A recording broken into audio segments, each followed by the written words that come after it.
All right, picture this. You're a caveman. You just outran a saber-toothed cat, you just speared your dinner, you're basically the main character of your entire tribe. And then you catch your reflection in a puddle, and there it is. A shiny forehead that's slowly eating your hairline like it owes it money. Panic?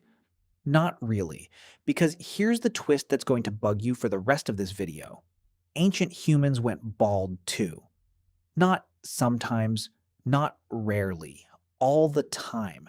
And the story of why is way weirder, way older, and honestly way funnier than you'd think. So buckle up because we're about to go on a hair-raising journey. Pun fully intended, I'm not even sorry.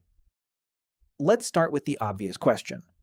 When exactly did the first human notice their hair packing its bags and leaving? The annoying answer is, we don't know the exact date. Nobody in 40,000 BC was writing, "Dear Diary, hairline update, not great." But scientists have pieced together a pretty solid picture using something way more reliable than diaries. Bones, genes, and old skulls that never learned to lie. See, baldness isn't some modern curse invented by stress, bad shampoo, and doom scrolling at 2 a.m. It's ancient. Like, before humans were even fully human, ancient. The gene responsible for male pattern baldness, the AR gene, sits on the X chromosome, and it has been quietly doing its thing in primates for millions of years. Which means somewhere out there, a Neanderthal dad probably looked at his Neanderthal son and said, in whatever grunt language they used, "Yeah, sorry, buddy. You got it from my side." Now, here's where it gets interesting. Baldness isn't just a human thing. Loads of mammals shed hair in patterns, lose density with age, or have thinner fur in specific spots. But humans are weirdly, almost embarrassingly, one of the only species where males go bald on the top of the head in that very specific, very recognizable horseshoe pattern. Chimpanzees don't do this. Gorillas don't really do this. It's almost like evolution looked at us specifically and said, you know what this species needs? Comedy. So why us? Why did we get singled out for this cosmic prank? To answer that, we have to rewind. Like, way rewind. Not before smartphones rewind, not even before agriculture rewind. We're talking millions of years, back to when our ancestors were losing body hair altogether. Here's a fun fact that usually blows people's minds. Humans are basically naked apes. Compared to other primates, we have shockingly little body hair. Chimps are covered. Gorillas are covered. We're just out here, mostly bald all over, except for a few very specific, very deliberate patches. Head hair, eyebrows, underarms, and other places we don't need to list because YouTube has rules. The leading theory is that our ancestors lost body hair to cool down. Picture early hominids on the hot African savanna, running after prey for hours, sweating buckets, needing an efficient cooling system. Thick fur is great if you're a lion lounging in shade for 20 hours a day. It's terrible if you're a skinny bipedal primate trying to chase down an antelope in the middle of the afternoon heat. So natural selection basically said, let's keep the sweat glands, ditch most of the fur, but leave a nice thick mop on top to protect the brain from direct sun. That's why, to this day, your scalp is basically the one place your body refuses to give up hair without a fight. Which makes the eventual balding thing even funnier, because it's like your body spent millions of years fighting to keep hair exactly there, on your head, specifically to protect your brain from the sun, and then said, actually nah, let's slowly take it back starting around age 30. Evolution has jokes, and none of them land well. Okay, so we've established that head hair was basically sunscreen with a personality, but that still doesn't explain why some ancient humans went bald while others didn't. For that, we need to talk genetics. And don't worry, I promise this won't feel like a biology class you're trying to escape from. Male pattern baldness, the kind where hair recedes at the temples and thins on the crown, is largely driven by a hormone called DHT, which is basically testosterone's more aggressive cousin. DHT binds to hair follicles on the scalp and, over time, shrinks them. This is called miniaturization, which sounds like something out of a sci-fi movie, but really just means the hair follicle gets smaller and smaller until it produces this thin, wispy, practically invisible hair, and eventually stops producing anything at all. Now here's the kicker. This sensitivity to DHT is genetically inherited, and researchers have found the key gene, the androgen receptor gene, sitting right there on the X chromosome. Since men only have one X chromosome inherited from their mother, this is why guys have always joked, blame your mom's side of the family for baldness. Turns out, that's not just a joke. It's actual, documented, peer-reviewed science. Somewhere, a bald guy is currently feeling very validated. And because this gene is ancient, tracing back long before Homo sapiens even existed, it means Neanderthals almost certainly had bald guys among them too. Scientists have actually sequenced Neanderthal DNA well enough to identify variants linked to hair-related traits. So somewhere, 50,000 years ago, in a cave lit by firelight, there was probably a Neanderthal elder with a very recognizable, very shiny dome, telling stories to younger Neanderthals about the mammoth hunt from 30 years ago, and nobody dared make fun of his hairline because he could probably still crush a skull with one hand. Let's fast forward a bit, because ancient humans didn't just deal with baldness biologically, they dealt with it culturally too. And this is where things get really entertaining. Once humans started forming complex societies, baldness stopped being just a biological event and started being a social one. Ancient Egypt is a goldmine here. The Egyptians were obsessed with hair, wigs, and grooming in general, and there's tons of evidence that baldness was extremely common and, frankly, extremely normalized. Priests actually shaved their heads completely, every single hair, as part of religious purification rituals. That's right. In ancient Egypt, going bald voluntarily was basically a flex of spiritual cleanliness. Meanwhile, the guys who were naturally losing their hair against their will were just doing what the priests were doing on purpose. Talk about being ahead of the trend. But of course, not everyone loved the look. The Egyptians also developed what might be history's first documented hair loss remedies, and let's just say, science was not involved. One recipe, recorded in the Ebers Papyrus, an ancient medical text from around 1550 BC, recommended a mixture that included fat from a hippopotamus, a crocodile, a cat, a snake, and an ibex, all blended together and rubbed onto the scalp. Now I want you to imagine walking into a modern pharmacy and asking for hippo fat and crocodile grease for your receding hairline. You'd get escorted out. But 3,500 years ago, this was cutting-edge dermatology. And it doesn't stop there. Another ancient Egyptian remedy suggested rubbing donkey hooves, boiled in oil, onto the bald spot alongside dates and horse teeth ground into a paste. I don't know what's more impressive, the sheer creativity or the fact that someone had to be the first person to think, you know what my head needs? Ground up horse teeth. Ancient Greece wasn't much better in the miracle cure department. Hippocrates, yes, the actual father of medicine, the guy the Hippocratic Oath is named after, was bald himself and famously frustrated about it. He apparently developed his own concoction involving opium, horseradish, pigeon droppings, beetroot, and various spices, all mixed into a paste and applied directly to the scalp. Historians actually believe this recipe might have done more harm than good, potentially irritating the skin so much that it created inflammation, which some ancient observers might have mistaken for new hair growth activity.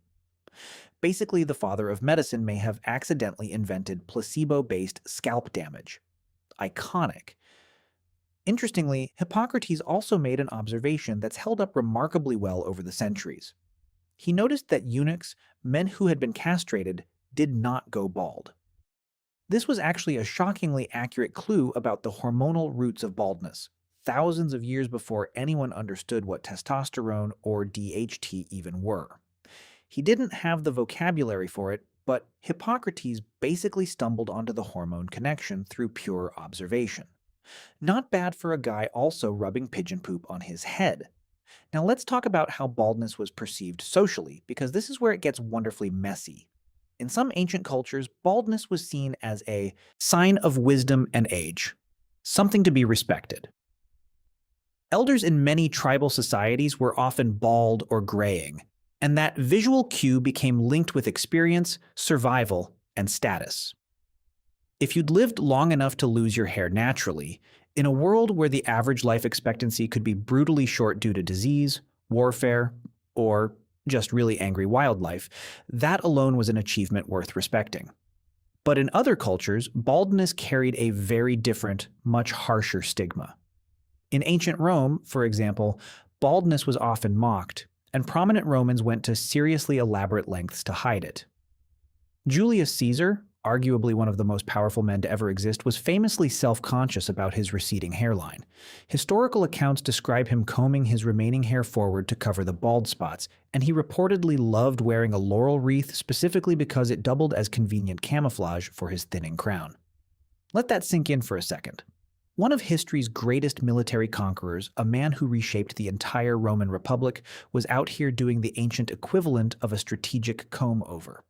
If Julius Caesar can't escape male pattern baldness, what hope do the rest of us really have?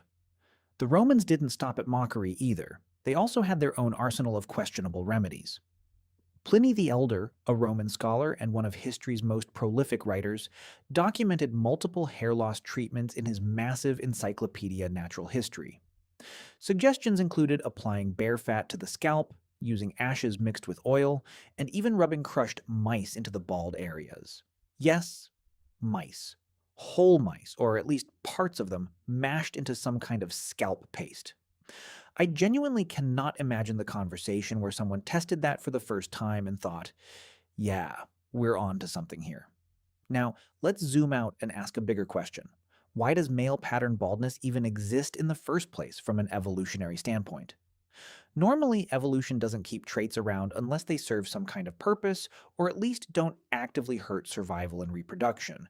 So why would a trait that, on the surface, seems to offer zero benefit, stick around for millions of years? There are a few competing theories, and honestly, none of them are fully proven, which makes this even more fun to speculate about. One theory suggests that baldness might be linked to higher testosterone levels, and that ancient humans and even early hominids may have associated visible baldness, especially in older males, with dominance, maturity, and social status. In other words, in certain ancient social structures, being bald might have actually signaled, I am experienced. I am not intimidated by predators or rivals. And I have survived long enough for my hormones to do this to my head. It's basically nature's way of putting a badge of honor directly on your skull. Another theory ties into the wisdom angle we mentioned earlier. In early hunter-gatherer societies, older members of the tribe, even if physically weaker, held immense value because of accumulated knowledge, memory of past dangers, understanding of edible plants, weather patterns, and enemy tribes. A visibly older-looking male, someone whose hairline had receded, and who may have had gray or thinning hair, could have been instantly recognizable as someone worth listening to. Baldness in this theory wasn't a flaw to hide. It was basically an unspoken resume. There's also a more mundane but equally interesting biological theory that baldness may simply be a byproduct of other traits that were being selected for. Testosterone plays a role in muscle mass, aggression, and reproductive drive, all traits that would have been advantageous for survival and mating in ancient environments. Sensitivity to DHT and its effect on hair follicles might have just been an unfortunate side effect that evolution never bothered to filter out, because it didn't actually hurt someone's chances of surviving or having kids. Basically, baldness might be evolution shrugging and going, it's not stopping you from reproducing, so I'm not fixing it. And that theory actually lines up pretty well with modern statistics. Today, more than half of men will experience some degree of hair loss by the time they hit 50. That's not a rare glitch, that's a majority outcome. If baldness were some catastrophic evolutionary disadvantage, you'd expect natural selection to have wiped it out, or at least made it far less common over hundreds of thousands of years.